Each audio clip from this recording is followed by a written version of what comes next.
Right now at 9, the wait is over. Good Day DC is about to get wild. The man. I want to meet you. The myth.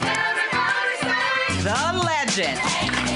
Nick Cannon is back in DC. What's poppin'? And this morning, the triple threat is taking over Fox 5. We have a show to do. He's live in the loft for the next 60 minutes, and we are pulling out all the stops for this special homecoming. So pull up a chair and bump up the volume. I'm about to talk some talk. Because Good Day at 9A starts right now. What's poppin'? Brand new whip, just hopped in. Ooh, I think we're popping. Today and every day, but especially a Good Day DC. It is 9 o'clock on the dot on this Tuesday, November 16th. That means it is homecoming time, and that means it's time to welcome our co-host for the next 60 seconds. Y'all ready? 60 minutes. The one and only Nick Cannon! Woo! Hey!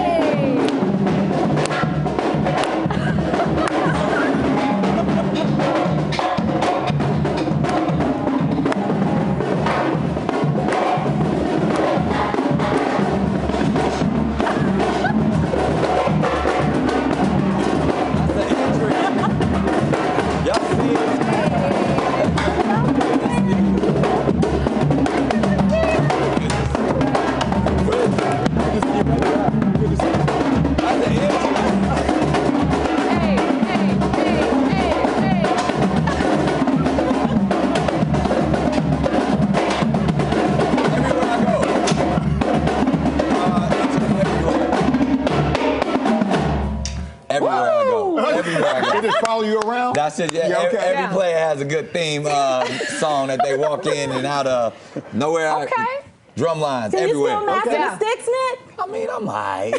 About 20 years ago, so I'm not as fast as Devin Miles was, but I still got it. Thank you guys for having me. This was awesome. Well, look, we appreciate you coming in and spending time with us this We've been morning. talking about it. I mean, Listen. Well, It's almost like I'm here. It's a surprise that you were coming. We almost didn't know. No, it's good to have you. We expect nothing less than that entrance, and I know a lot of the folks have been really excited about having you come, especially your HU friends. You know, it's all love. I mean, the DMV is home for me. I mean, from so many years, but then specifically, obviously, my Howard experience is really just near and dear. So I'm here always. I feel like I'm just down the block. Yeah. All right.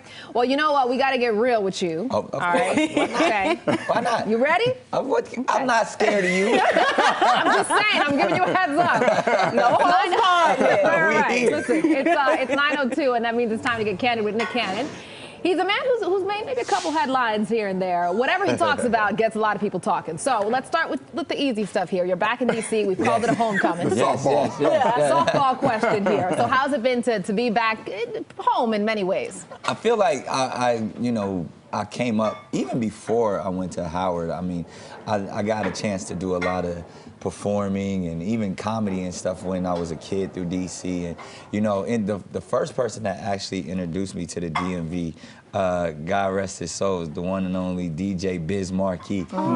He lived here, and I think I was about 17 years old when I got a chance to, move around with him, and I used to carry his DJ crates, and that's when you had to carry crates on record. He taught me how to DJ, taught me a lot about hip hop, and interestingly enough, Will Smith introduced me to Biz Markie, and I kind of went on the road with Biz, and I stayed out here because I was a kid just trying to entertain, so I was literally sleeping on Biz's couch, in Maryland. So it was a beautiful situation, and I have family in Baltimore, so I've kind of been through here for quite a bit. So it's good. Thank you for allowing me to have this as a second home, and then obviously my Howard experience was strong 4 years living here, so it was good. Well, that's good. You did it in 4. Most of us, I mean, some of us do it take a little bit longer. We kind of savor the moment like fine wine. We kind of hang out a little bit. What do they call it? Super senior? Yeah, well, super senior, super duper, super duper, professional student, whatever you want to call it. Yeah. So your show. Yes. This is a new thing for you, kind of, because you've done some of everything. But your show. Tell us about your show, and you're on the road trying to connect people to your show. Man, it's a blessing. I really want to make a show for the community, for the people, by the people, amongst the people. So that's really why I wanted to get out and really, kind of touch everybody, to let everybody know I'm not like your typical talk show hosts where, you know, they might be in this bubble and you never get to see them or touch them. I really want to be somebody that you can connect with and feel like, you know, even even when I was here at Howard, people would be surprised that I'd just be sitting in class or walking through the yard and be like, yo, where's your security? I'm like, this is just me. Like, and it's just how I move. So I really believe, you know, I wanted to make a show for the culture, for the people, and do it the way that I wanted to do it. And I think that's what you get every day. I mean, you see that I'm genuinely having fun, and it's all about exuding joy. You know, and I mean, you guys do it every day here. I watch how you guys move. You're fun, you smile, you laugh, and you're down-to-earth people, but you don't always get that vibe. So I want to at least make sure that people really feel that connection and that authenticity. Yeah, you definitely bring that to the space. And I remember you saying that you don't just talk about pop culture, you create it, because you're always somebody's hot topic. We've talked about you several times. Yeah. The family. Yes. How are you going to split your time over the holidays for all these that's kids? The thing. Everybody talking about splitting and cutting up. I'm the whole pie. You know, you get you get all of me and all my kids. We ain't got to get a piece. We all gonna be together amongst each other. I mean, and that's really what it is. I mean, when having family and having that opportunity to, I mean, it's unorthodox. I think, you know, I grew up with the unorthodox family, so I'm kind of used to, you know, moving around. And ultimately, you know, it's not just about a day. That's the beautiful thing. If the holidays was just one day, it'd probably be a little different. But the fact that we get, you know, some time to kind of spread it out. And, you know, sometimes it'll be with all my kids. Sometimes it'll be here and there. Really, I'm still my mama's kid, so I got to figure out, you know, what she doing. She calling the shots, moms and grandmother and everything. So we're all good. We follow the matriarch. Yeah. Okay. I'm curious. I've seen a lot of your interviews. You get asked about this a lot. Do you, first off, are you surprised at the reaction you've gotten? And secondly, do you regret sharing about the children and all that? It's funny. I mean, one thing I say, and I don't, you know, because I don't get in nobody else's business, but to me, it's not really out of the norm. And it's, I feel like I'm just probably more open and vocal about it and really accepting, because I really try to live a transparent life and not really have much to hide.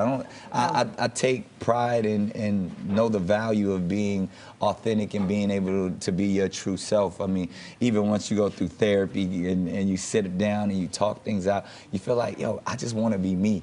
And something, you know, you're not gonna be proud of everything that I do or how I move, or, you know, everybody plays by different rules, but whatever works and allows you to operate through love. So I feel like I might overshare at times, and I do that on my show all the time, just be talking about so much stuff, but it's really because that's my authentic self.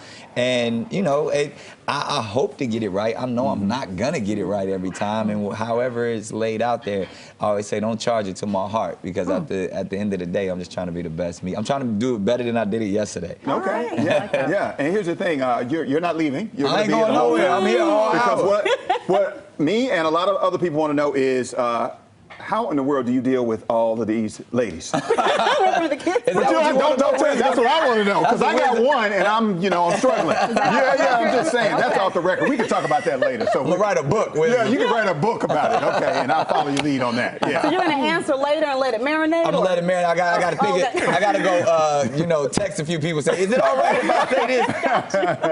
Time now is 9:08, and we have so much more coming up with the one and only Nick Cannon coming up. But for now, let's send it over to Holly, who's in the kitchen for a look at what else we have in store. Nick, I know we cook like this every day. This ain't special. No, this is totally special. This kitchen is hopping just for you, and we don't only have a good meal coming on. You might need to loosen those pants a little bit. But we also have 3 surprises. One you don't know about for you, one you're doing for some people from Howard, and then something else. All right. I might not even know what it is. Anyway, it's going to be a whole lot of fun because Nick Cannon is in the house. Back to you guys. Yeah, it's your homecoming. I'm here. Let's send it over now to Steve for a check on today's Top 5 at 9. Hey guys, we'll get back to the homecoming in just a second. I want to hit you up with a few top stories. First of all, we're going to start in Montgomery County, which might be getting ready to mask up once again. Today, the county has the potential to mark 7 straight days of substantial transmission of COVID-19. And if those numbers hold, the mandate would be reinstated on Saturday. Jury deliberations begin today in the Kyle Rittenhouse case. He is accused of shooting and killing 2 people and injuring another during the protests in Kenosha, Wisconsin last year. Yesterday, a judge dismissed a misdemeanor gun charge against the suspect. President Biden heading to New Hampshire today, one day after putting pen to paper, signing into law the $1.2 trillion bipartisan infrastructure bill. It's the largest hard infrastructure investment in decades, with billions going to railways, broadband, and the power grid. 99th annual National Christmas Tree Lighting set for December 2nd. That ceremony on the Ellipse right outside the White House. It'll be hosted by LL Cool J with holiday music from artists like her, Patti LaBelle, and Chris Stapleton. The site open to the public December 4th through January 1st. And finally, the winning streak continues for the Wizards, beating the Pelicans 105-100 after coming back from 19 points down, 17 in the second half. Now 10-3 on the season, best start ever. Also second best record in the NBA to the Warriors right now. Had the assistant coach on earlier this morning. He loves it. Marissa, I got a question for Nick. Nick says that he is inspired by the late, great Biz Markie. I just want to know, you spent time with him. Were you inspired by his shoe collection as well? Because your shoe game's on fire. Absolutely. You know what? Biz put me up on shoes and jewelry. He was the first person to get, you know, Biz had like all of the, from the old school, the truck jewelry, and then he kind of got into the diamond. So as a teenager, man, he kept me getting my style game up always. So, I mean, shouts out, so much love to him and his family. Absolutely. Indeed. That's good. All right. Well, thanks so much, Steve. And we had a shout out to our drums, our bands. Take it away, fellas.